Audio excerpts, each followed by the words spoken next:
În vremurile acestea tulburi de pandemie și de teorii ale conspirației, mesajul lui Dumnezeu pentru noi este: nu te teme și nu te panica. Dumnezeu spunea prin prorocul Isaia în capitolul 8, cu versetele 12 și 13: nu numiți uneltire sau conspirație tot ce numește poporul acesta uneltire. Și nu vă temeți de ce se teme el, nici nu vă speriați. Sfințiți însă pe Domnul în inimile voastre, de el să vă temeți și să vă înfricoșați.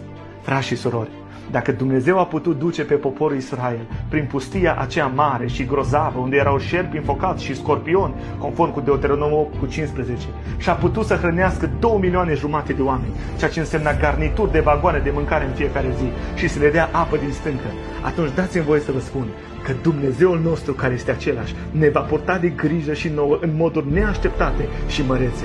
Ceea ce așteaptă El este să credem promisiunile Lui. Israel n-a putut să intre în Canaan pentru că a crezut mai mult teoriile conspirației decât cuvântul lui Dumnezeu. Ei cârteau în corturile lor și ziceau: noi nu putem intra în țara promisă, ăia sunt mai tari decât noi, ăia ne mănâncă de vii, de aceea ne-a scos Dumnezeu să ne dea pradă popoarelor străine. Și Biblia spune că n-au putut să intre în Canaan pentru că n-a găsit credință la cei ce au auzit cuvântul. Au crezut mai mult știrile, teoriile minților diabolice decât cuvântul lui Dumnezeu. Și aceasta este realitatea tristă și astăzi, că oamenii cred mai mult ziarele decât Biblia. Îi auzi pe unii toată ziua: ai auzit? Ai auzit? Nu numiți conspirație tot ce numește poporul acesta conspirație. Nu te panica de niște nume mari ale magnaților lumii acesteia care vor să distrugă societatea. Ei nu pot face nimic decât atât cât le îngăduie Dumnezeu. De aceea, teme-te de Domnul, sfințește-L pe Domnul în inima ta. Aceasta nu este o chemare la ignoranță. Nu! Suntem chemați să milităm pentru puritate și pentru moralitate. Problema este că prea mulți sunt așa de acaparați de toate veștile rele și cele mai multe sunt vești fantomă, că au uitat să se uite la Domnul și să creadă cuvântul Lui. Îi auzi pe unii: frate, murim. Nu murim, frați și surori. Și ce dacă ar trebui să murim? Apostolul Pavel spunea că pentru mine a trăi este Hristos, iar a muri este un câștig. Revin la cuvintele din cartea Isaia: nu numi uneltire tot ce numește poporul acesta uneltire. Nu te lăsa defocalizat de la privirea slavei lui Iisus Hristos, pentru că devii ceea ce contempli.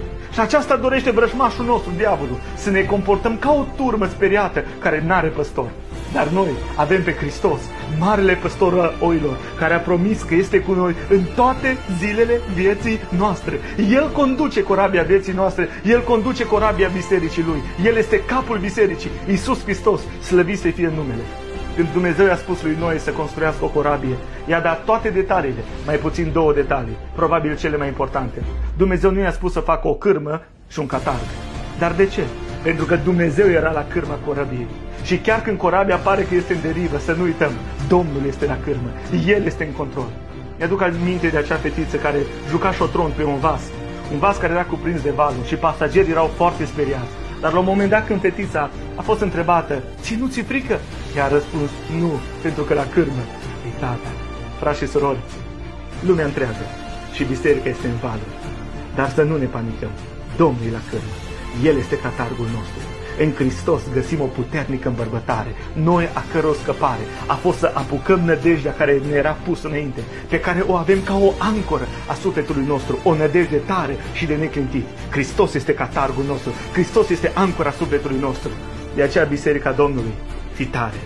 Nu te lăsa intimidate de vremurile acestea tulburi și de legile păcătoase care dau la ușa țării noastre. Da, luptăm pentru drepturi, milităm pentru puritate și moralitate, dar nu ne înspăimântăm de ce e rău. Cu noi este Hristos, cu noi este Dumnezeu, cu noi este puterea sângelui lui Iisus Hristos.